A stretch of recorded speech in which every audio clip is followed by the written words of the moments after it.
Good morning everyone, সবাই কেমন আছো? আশা করি সবাই খুব ভালো আছো। আমিও ভালো আছি। আমার নতুন একটা ব্লগে সবাইকে স্বাগত। তো এখন বাজে হচ্ছে 10টা। তো এখন থেকে আমি ব্লগটা শুরু করে দিয়েছি। তো দেখো, আমার চ্যানেলে গিয়ে আমি ব্লগটা আপলোড করে দিয়েছি, কালকের ব্লগ। কমেন্ট করে জানিও কেমন লেগেছে, আর যদি ভালো লাগে লাইক করে দিও।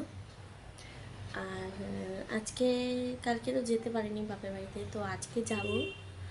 আজকেও মেঘলা, মানে মেঘলা মেঘলা ওয়েদার হয়ে আছে, রোদ ওঠেনি। মানে পুজোতে মনে হয় এরকম বৃষ্টিটা হবে, বোঝাই যাচ্ছে। তো যাই হোক, তো যাবো আজকে বাবার বাড়িতে, গিয়ে জামা কাপড়গুলো দিয়ে আসবো। কারণ আমারও একটা জামা আছে, এবার ওইটা না একটু ফিটিংস করতে হবে, না ফিটিংস করলে হয় না, তোমাদেরকে আগেই বললাম। তো দেখি যাব, কাজগুলো করে নিই, তারপরেই যাব। তো পুরোটাই তোমাদেরকে শেয়ার করব। আর আগের দিন ও যে টেক্সমোকোতে যে কাজ করে, আগের দিন একটা বড় দুর্ঘটনা ঘটে গেছিলো। মানে পায়ের উপরে কাজ করতে করতে পায়ের উপরে একটা লোহার পড়ে গেছে। তো সঙ্গে সঙ্গে সেই হসপিটালে নিয়ে গেছে। আরেকজনেরও ছিল, তারও নাকি হাতের মধ্যে, মানে হাতটা পুরো, মানে এই জায়গাটা থেকে পুরো মানে কেটে গেছে, যে স্টিচ দিতে হয়েছে। তো যাই হোক, ওদের দুজনকে নিয়ে গেছিলো অ্যাম্বুলেন্স করে। তো আমি অতটা প্রথমে বিশ্বাস করিনি, তারপর দেখলাম না, পাটা ফুলে গেছে, তারপর ইঞ্জেকশান দিয়েছে। তো খুবই খারাপ অবস্থা। ভগবানকে বলি যেন ভালো মতো কাজ করে। আমি বলেছি অন্যমনস্ক হবি না, মন দিয়ে কাজ করবে, দেখে শুনে কাজ করবি। কারণ দেখো, সত্যি কথা বলতে একটা ছেলে মানুষের মানে কিছু হওয়া মানে পুরোটাই, মানে বোঝোই তো, এটা আর কি খুলে বলবো। তো ওটাই আমি বলবো, একটাই কথা, ভগবান একটু সাবধানে ওকে রাখবে। তো দেখা যাক, আজকে গেছে কাজে, ডাক্তারখানা থেকে 3 দিন বেড রেস্ট দিয়েছে, কিন্তু পরেনি। ও বললো না ঠিক আছে, আমি তো চলতে বেরোতে পারছি, তো চলে যাই, কারণ আবার ছুটি দিয়ে দেবে। তো এরকম ভালো, এই জিনিসটা ভালো লাগলো। ঠিক আছে, চলো, অনেক বক বক করে নিয়েছি। তো আবার পরে কথা বলতে আসছি, কাজগুলো করে নিই, সঙ্গে থেকে। হ্যালো বন্ধুরা, দেখো এখন যাব হচ্ছে ওই বাড়িতে। তো এই যে ব্যাগপত্র নিয়ে নিয়েছি, জামা কাপড় সব রয়েছে, দিয়ে আসবো এবার জামা কাপড়গুলো। তো বেরিয়ে গেল খেয়ে কাজে, আর আমি এখন বেরিয়ে যাব। তো আমি সকালে টিফিন করে নিয়েছি, আর তোমাদের সাথে শেয়ার করতে পারিনি। আর ওই বাড়িতে গিয়ে দুপুরবেলা খাবো। তো চলো, কি খাবো না খাবো, আর আমার একটা জিনিস কেনা আছে, সারপ্রাইজ থাকবে তোমাদের জন্য, চলো দেখাবো। দেখতে হলে আমার ব্লগে চোখটা রাখতে হবে, সঙ্গে থাকে। তো বন্ধুরা, যে বাড়ি থেকে বেরিয়ে গেছি। তো আমি ব্লগটা কন্টিনিউ করতে পারিনি, কারণ প্রচণ্ড গরম ছিল। আর এত ব্যাগপত্র নিয়ে ওরমভাবে ব্লগ করাও যায় না একার হাতে, কেউ যদি ধরে না দেয়। তো এই যে এখানে স্টেশনে বসে আছি, তো কেউ দেখতে পাচ্ছি না, মানে ট্রেন নেই, ট্রেন কোনো অ্যানাউন্সমেন্ট করেনি, ওই জন্য আমি মানে ট্রেনটা এখনও আসেনি, তো ওই জন্য বসে আছি। বসে বসে ট্রেন দেখছি, এটা 3 নম্বরের থ্রু ট্রেন যাচ্ছে। তো ফাইনালি ট্রেন অ্যানাউন্সমেন্ট করেছে, চলো বাড়িতে গিয়ে আবার তোমাদের সাথে কথা বলছি। তো এই যে বাড়িতে চলে এসেছি দেখো, আর আসার সময় পাশের বাড়ির বৌদির সাথে দেখা হয়ে গেছে, তো একসাথেই রিক্সাতে আসলাম। আর প্রচণ্ড ক্লান্ত হয়ে গেছি বলে আমি একবারে ফ্রেশ হয়ে তোমাদের সাথে কথা বলছি। আর এই দেখো রকির রিয়াকশান, ঘরে ছিল। তো ঢুকলাম, যেহেতু এসি চালানো ছিল ঘরে, তাই সেও তো ঘরে ছিল। তো দেখো পাগল হয়ে গেছে। তারপর চলো, এই যে দুপুরের খাবার, ভাত, আর এখানে হচ্ছে উচ্ছে আলু ভাজা করেছে মা। আমি এটা খেতে খুব ভালোবাসি, তার জন্য উচ্ছে আলু ভাজা করেছে। আর এইখানে হচ্ছে তোমার ডিমের ঝোল করেছে গাঁটি কচু দিয়ে, আলু দেয়নি। তো আমার খুব ভালো লাগে গাঁটি কচু খেতে, মানে আমার মোচা বলো বলো এগুলো খেতে খুব ভালো লাগে। তো সেই জন্য আমি ডিমের ঝোল করেছে।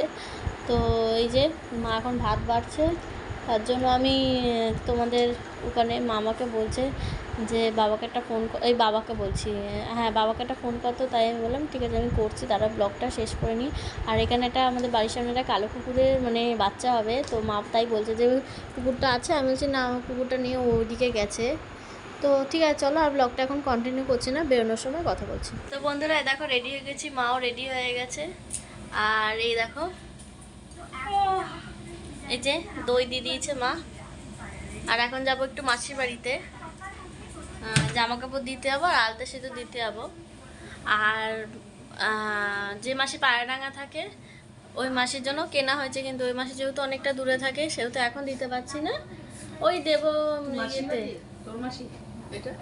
ও মায়ের মাসি, ওটা মায়ের মাসি হয়, কিন্তু আমিও মাসি, ছোটবেলা থেকে আমি আর ভাই দুজনেই মাসি বলেই ডাকতাম। ওই মাসি থেকে মাসি হয়ে গেছে। তো ওটা আসলে আমার দিদা হবে, কিন্তু মাসি ডাকছি, যাই হোক এটা কোনো ব্যাপার নয়। তো ওই পায়রাডাঙ্গার মাসি মানে আমার বড় মাসি কেউ কেনা হয়ে গেছে, তো ওটা এখনও দেওয়া হয়নি। ওই কালী পুজোতে আসবে ভাইফোঁটাতে, তখন দিয়ে দেবো। মাসি ভাই দুজনেই পাওনা রইল। আর মাসি তো আমার ব্লগটা দেখছে, দেখে আমার ব্লগ। তো এখন আর দেখাবো না তোমারটা, একবারে আসবে যখন তখনই দেখতে পাবে। তো ঠিক আছে, চলো দইটা খেয়ে নিই। আর এখন যাবো মাসির বাড়িতে, তো চলো পুরোটা শেয়ার করছি, সঙ্গে থেকো। বন্ধুরা দেখো আকাশের কি অবস্থা, মেঘলা হয়ে আছে, রাস্তায় লোকজন কিছুই নেই। তো এখানে প্যান্ডেল করেছে, এই যে এখন যাচ্ছি, চলো। এই যে এখন যাচ্ছি, আর হাওয়া নেই, গুম হয়ে আছে, নাববে নাববে করছে, কখন নাববে সেটা তো আর বোঝা যাচ্ছে না। তো চলো। আর ভালো আছো? হ্যাঁ এই তো। তো এই যে যাবে মা এখন রেশন নিতে, তো চলো আবার পরে কথা বলছি, সঙ্গে থাকো। আমাদের এখানকার লাইটিংগুলো দেখছো, ডিজাইনগুলো কি সুন্দর করেছে। আর এই দেখো আমাদের প্যান্ডেল, দেখতে পাচ্ছ প্যান্ডেলটা জগন্নাথের মন্দির করেছে থাম্বেল। আর এই দেখো, এরা এখন বুঝতে পারবো না, রাতের বেলা ডিজাইনটা এই দেখো কি সুন্দর লাগছে না। মাসির বাড়ি থেকে আমি ব্লগটা করতে একদমই ভুলে গেছি, কন্টিনিউ করতে পারিনি। তো এখন এই যে বেলঘরিয়া স্টেশনে নেমে গেছি, নেমে তোমাদের যাচ্ছি এখন অটো স্ট্যান্ডের ওইদিকে। আর তোমরা বলো তোমাদের ওখানে কি কি, তোমরা কোথা থেকে আমার ব্লগটা দেখছো, বা তোমাদের ওখানে পুজোতে কি কি থাম্বনেল করছে দুর্গা পুজোতে, অবশ্যই কমেন্ট করে জানিও। তো এখানে এই যে লাইনের জন্য দাঁড়াতে হয়, অটোর জন্য এখানে সবসময় দাঁড়াতে হয়। কোনো সময় দেখতে পেলাম না যে হ্যাঁ অটো একবারে পেয়ে গেছি। তো এই যে, তো ফ্রেন্ডস ফাইনালি বাড়িতে চলে এসেছি। আর বৃষ্টি পড়ছিল বলে ওখানে দেখো কোন আর রাখা রয়েছে, তুমি দেখো। তো চলো এখানেই ব্লগটা শেষ করে দিচ্ছি, বাইরে বৃষ্টি পড়ছে ওই জন্য ব্লগটা আমি কন্টিনিউ করতে পারলাম না। গুড নাইট সবাইকে, সবাই ভালো থেকে সুস্থ দেখো। আর ব্লগটা যদি ভালো লাগে লাইক কমেন্ট শেয়ার করে দিও, আর আমার চ্যানেল যদি নতুন হয় তাহলে সাবস্ক্রাইব করে দিও। চলো টাটা, আবার আসি নতুন একটা ব্লগ নিয়ে, সঙ্গে থেকে।